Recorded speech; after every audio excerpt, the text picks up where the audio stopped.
क्या आपने कभी सोचा है कि एक सादा आलू चंद मिनटों में कुरकुरी चिप्स कैसे बन जाता है? First, thousands of kilos of potatoes are brought into the factory, where their journey begins.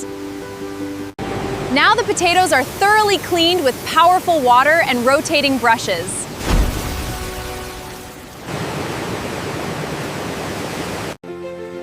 Next, advanced machines peel potatoes in mere moments.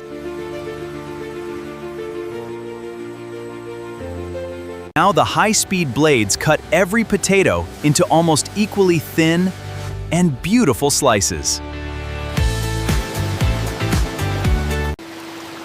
कटने के बाद स्लाइसेस को दोबारा धोया जाता है ताकि इजाफी निशास्ता दूर हो जाए।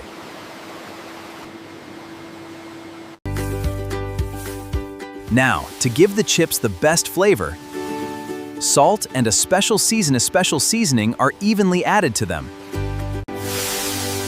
Then these thin slices cook in hot oil to become golden, fragrant, and crispy chips. Before packaging, each chip is inspected by a modern system for color, size, and quality. Now automated machines fill, close, and completely seal hundreds of packets at extreme speed. In just a few moments, thousands of packets are prepared and neatly arranged in large boxes. And thus, an ordinary potato becomes our favorite crispy chips after a complete industrial journey.